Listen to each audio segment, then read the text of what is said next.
আজকের এই বিশ্লেষণে আপনাদের স্বাগত জানাচ্ছি। ইদানিং ঘরে ঘরে শিশুদের জ্বর আর সেই সাথে গায়ে র্যাশ বা লালচে দাগ বিষয়টা নিয়ে চারিদিকে কিন্তু বেশ একটা আতঙ্ক কাজ করছে, তাই না? অনেক অভিভাবকই এখন হাসপাতাল আর ডাক্তারের চেম্বারে দৌড়াচ্ছেন। আপনাদের এই গভীর উদ্বেগটা আমরা খুব ভালোভাবে বুঝতে পারছি। তো ঠিক কী কারণে হাসপাতালগুলোতে হঠাৎ করে শিশুদের জ্বর আর র্যাশ নিয়ে এত রোগীর ভিড়? চলুন বিষয়টি একটু গভীরভাবে বোঝার চেষ্টা করি। আজকের আলোচনায় আমরা দেশের বিশিষ্ট শিশুরোগ বিশেষজ্ঞ অধ্যাপক আবিদ হোসেন মোল্লার দেওয়া খুব জরুরি কিছু পরামর্শ ধাপে ধাপে ভেঙে বিশ্লেষণ করব। আসলে কি ঘটছে আর আমাদের ঠিক কি করা উচিত সবটাই পরিষ্কার হয়ে যাবে। আজকের আলোচনার মূল বিষয়গুলো খুব সহজ।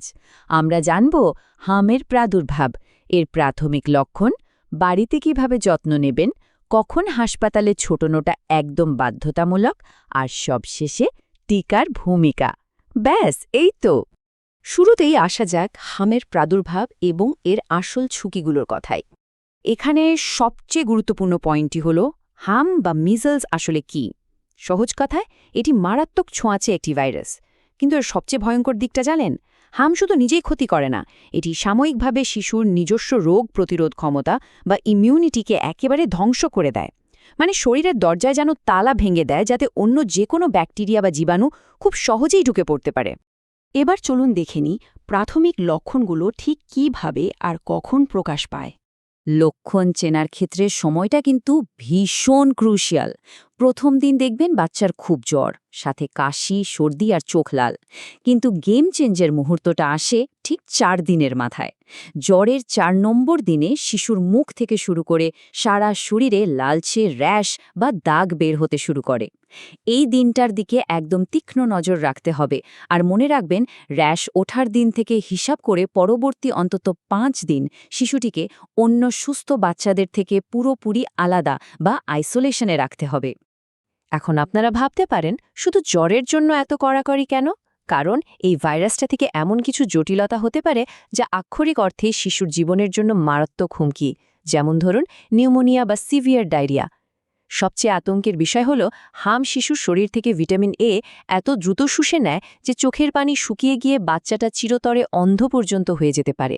এছাড়াও কান পাকা, মুখে ঘা বা মস্তিষ্কের প্রদাহের মতো মারাত্মক ঝুঁকি তো থাকেই। তাই প্রতিদিন খুব সাবধানে নজর রাখা ছাড়া আসলে কোনো উপায় নেই। ভয় পাওয়ার কিচ্ছু নেই। চলুন জেনে নিই বাড়িতে পরিচর্যার ধাপগুলো, মানে কেয়ার গিভারদের অ্যাকশন প্ল্যান। এখন এই অংশে একটা দারুণ ব্যাপার খেয়াল করুন। বাড়িতে পরিচর্যার এই স্ট্যান্ডার্ড ধাপগুলো কিন্তু খুবই সহজ, অথচ একদম জীবন রক্ষাকারী।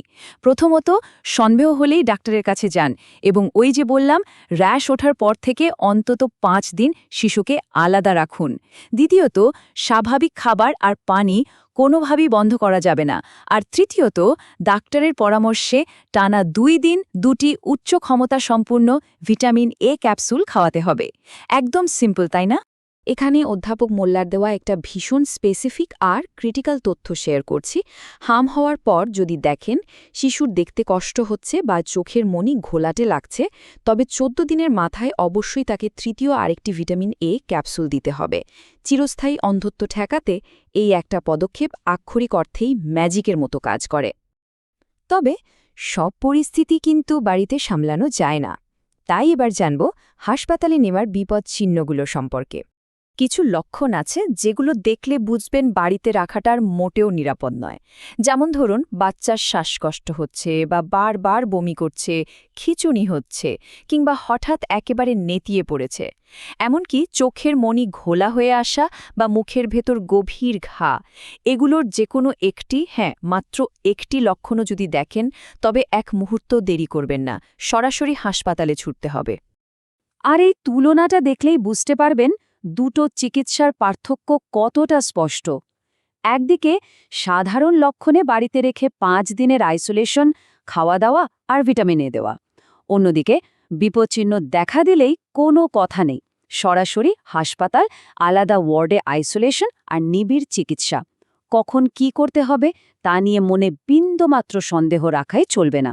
বিষয়টাকে আরও শক্তভাবে বোঝাতে দেশের প্রথিতযশা শিশুরোগ বিশেষজ্ঞ অধ্যাপক আবিদ হোসেন মোল্লার কথাটা একদম হুবহু তুলে ধরছি।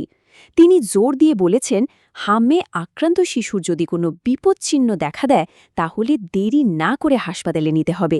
সেখানে শিশুকে আলাদা ওয়ার্ডে বা কেবিনে রেখে প্রয়োজনীয় চিকিৎসা দিতে হবে।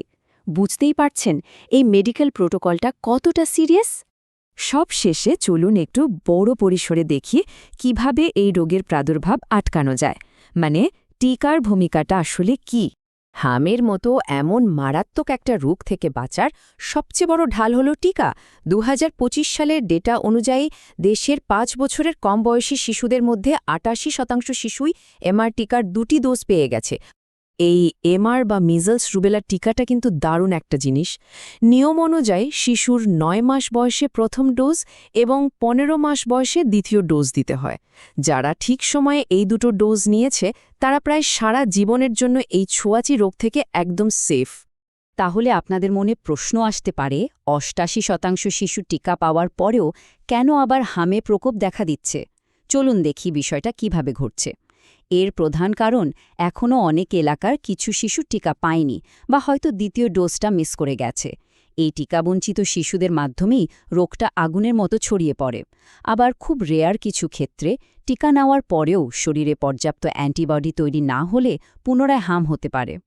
বিশ্লেষণের একদম শেষে এসে এই প্রশ্নটা একটু ভাবুন তো, একটি অতি সংক্রামক ভাইরাস যদি কোনো এলাকার মাত্র একজন টিকাবিহীন শিশুকেও পেয়ে যায়, তবে কত দ্রুত সেটা ওই পুরো কমিউনিটির সমস্ত সুস্থ শিশুর জন্য এক বিশাল হুমকি হয়ে দাঁড়াতে পারে। এই প্রশ্নটাই আমাদের চোখে আঙুল দিয়ে দেখিয়ে দেয় যে সবার সুরক্ষা নিশ্চিত করতে সময়মতো টিকা দেওয়া কতটা জরুরি। আশা করি আজকের এই আলোচনা আপনাদের অনেক দুশ্চিন্তা দূর করবে। সুস্থ থাকুন, সুরক্ষিত থাকুন।